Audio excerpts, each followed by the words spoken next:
Aliane Teixeira, da Rede Municipal, professora de História. Hoje vou começar aqui uma aula com o 6º ano sobre o Egito Antigo. Vamos lá, turminha, mergulhar nessa história? Então, essa imagem já é bem curiosa, sobre a civilização egípcia. Se vocês observarem, nós temos aqui a múmia de um faraó. Nós temos o complexo de Gizé, da Esfinge com as 3 pirâmides, Kelp, Kefre e Miquerinos. Temos a religiosidade representada por seres antropomórficos, que é a mistura de ser humano com animal. Temos os hieróglifos que mostram a história, que eram relatadas através do profissional chamado escriba. E as curiosas múmias. Vamos então iniciar nossa aula com o nosso primeiro slide. Contando a história aqui do primeiro faraó, Menes. Ele será responsável pela unificação do Alto e Baixo Egito.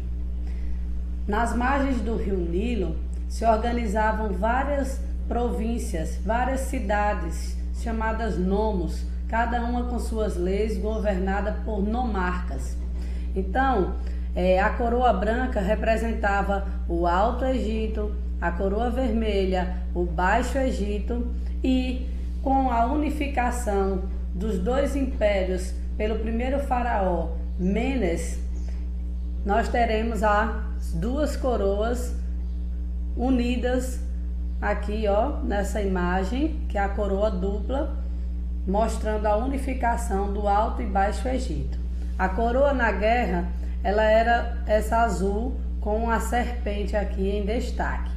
Vamos ler esse slide.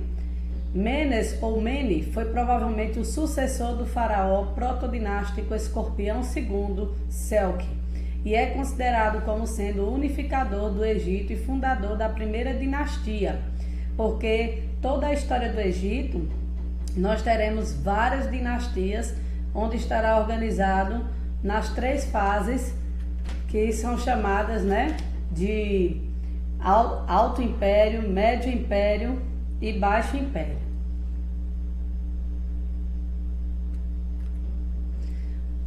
O grande progresso dessa civilização de regadio se deve ao rio Nilo, um dos maiores rios em extensão do mundo. Então, naquela época, tanto os povos africanos, porque o Egito está no continente africano, mais precisamente no norte da África, nordeste da África. Então, essa grande civilização, ela criou os primeiros diques, os primeiros canais de irrigação, praticou por meio da sua sedentarização a agricultura, ou seja, produzindo excedente, também domesticou animais e praticou a navegação, como vocês podem observar com as embarcações aqui nessa imagem e nesta outra, e também a produção, em maior escala aqui da irrigação. Então existiam as cheias do Nilo, quando o rio baixava, trazia o humus deixava o solo fértil e eles chegavam a ter até 3 colheitas durante o ano. Vamos comparar a civilização egípcia com a nossa região do Vale do São Francisco e o rio Nilo com o nosso rio São Francisco. Então, na nossa região, ela é rica em fruticultura devido aos projetos de irrigação, com manga, uva e outras culturas. Nós também praticamos a navegação. Aqui, por exemplo, as barquinhas, que ligam Petrolina a Juazeiro. Então, se nós temos o progresso hoje, se deve também, assim como foi lá no tempo antigo com o Egito, a um rio. Então, o nosso Nilo brasileiro é o Rio São Francisco. Olha que privilégio nós temos.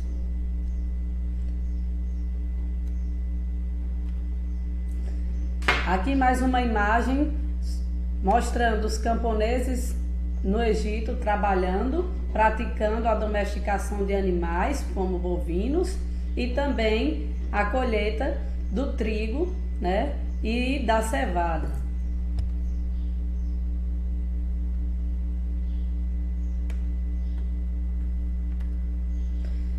Outra coisa muito importante na civilização egípcia do Egito Antigo era a organização da sociedade, ou seja, bem organizada de maneira hierárquica, né? Com a sua hierarquia, as funções e as profissões. Vamos falar sobre a organização social no Egito Antigo. Então, no topo, governando todo o império, estava o faraó, que era considerado o próprio Deus na terra. Abaixo dele estavam seus colaboradores, os nobres e sacerdotes, que tinham funções como a cobrança de impostos, de tributos, também tinham privilégios, estavam mais próximos do faraó. Os sacerdotes, eles tinham tanto a função religiosa como também a função da medicina, porque os egípcios eles se destacaram na medicina, na arquitetura, na matemática, na agricultura. Abaixo dos nobres e sacerdotes nós tínhamos os soldados. Sim, existia o medo dos invasores, dos vizinhos invasores árabes e também dos próprios vizinhos africanos, como o medo da invasão dos íxios pelo lado árabe, o medo dos núbios, que era no reino de Cuxi, vizinho ao sul do Egito. E aí eles criaram um exército forte, com arqueiros. Abaixo dos soldados, nós temos os escribas. Os escribas têm uma grande função, porque o Egito, ele, há cerca dos seus 3.000 anos, eles já tinham desenvolvido a escrita hieróglifica, ou seja, os hieróglifos, uma espécie de desenho de escrita em forma de ideogramas, e que deixaram vários registros, não só no interior, das pirâmides, para que possamos conhecer essa civilização até os dias de hoje e traduzir esses hieróglifos. Abaixo dos escribas, que eram os escritores, nós temos os comerciantes, que só é possível praticar o comércio devido a quem está abaixo deles, os artesãos, carpinteiros, marceneiros, pedreiros, pescadores. Então, nós tínhamos aqui uma sociedade bem organizada. Abaixo dos artesãos, os camponeses, como nós já destacamos, que viviam e produziam na agricultura devido aos canais de irrigação e à dádiva do Nilo. Esse nome dádiva do Nilo foi dado pelo primeiro historiador Heródoto. E na última camada estão os escravos. Sim, já existia essa escravidão. Existia a escravidão quando um grupo, quando eles dominavam um invasor, e aí aqueles cativos se tornavam escravos. Tinham também os escravos que vinham em busca de melhores vidas próximo ao Nilo e acabavam sendo escravizados, assim como os hebreus viveram no cativeiro do Egito.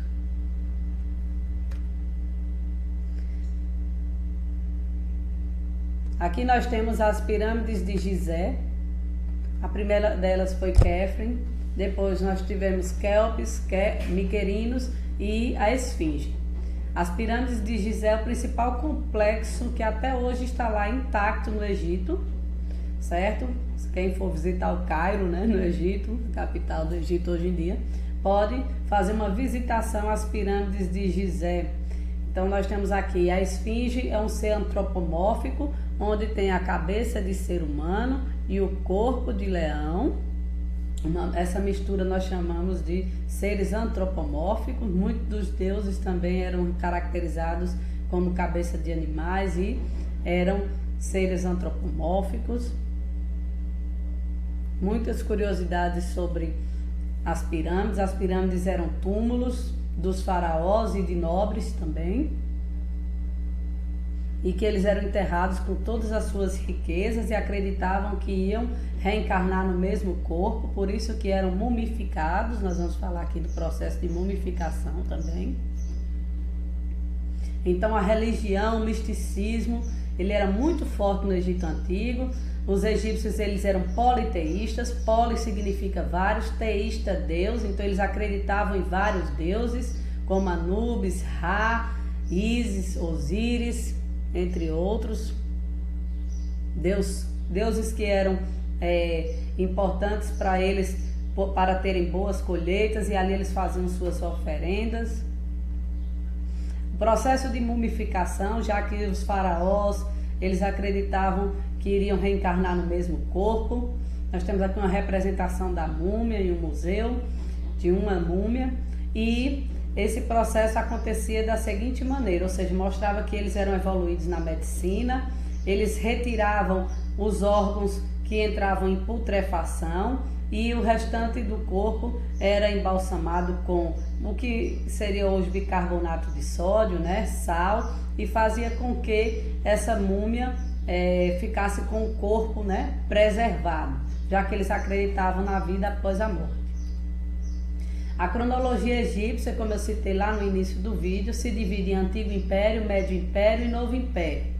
Então são várias dinastias, vários faraós que se sucediam de maneira hereditária, ou seja, herdavam, né, o trono familiar. E quais são essas fases? Vamos destacar alguns pontos importantes aqui. No Antigo Império, nós falamos no início do vídeo sobre o primeiro faraó que unificou o Egito, o Alto e o Baixo Egito, Menes. A construção das pirâmides de Gizé, começando com Quefren. Já no Médio Império, nós temos a invasão dos Hicsos, que irão governar por cerca de 200 anos o Egito, ou seja, um povo estranho dentro do Egito, governando o Egito. Depois nós temos a volta do povo egito governando o próprio Egito no Novo Império, e alguns faraós famosos nas suas histórias, como Akhenaton, Nefertiti, Tutankhamon, que é o faraó menino que vai morrer aos 19 anos de idade.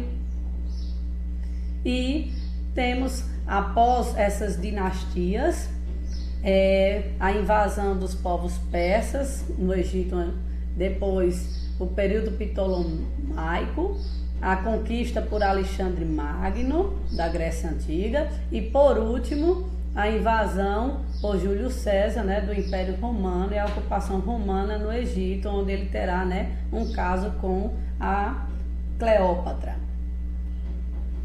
A escravidão, como eu citei, ela era bem comum no Egito Antigo, principalmente no Alto Império. Então vamos ler esse trechinho. As origens da escravidão egípcia eram, quanto aos escravos estrangeiros, a captura na guerra, o comércio feito por mercadores estrangeiros, comercializavam pessoas, produtos, a prole dos escravos, e no Reino Novo o tributo imposto às regiões dominadas, o qual incluía cativos. Então já existia o trabalho compulsório. Os hebreus, por exemplo, eles viveram no cativeiro do Egito e serão libertados por Moisés, como está na Bíblia essa história. Nós tivemos também o reino dos faraós negros, o reino dos cuxitas, o reino de Cuxi, que é a atual Núbia, onde ficava aqui, como vocês podem observar no mapa, fazendo fronteira com o Egito, estava o reino de Cuxi, próximo também ao Oriente Médio, próximo ao Mar Vermelho.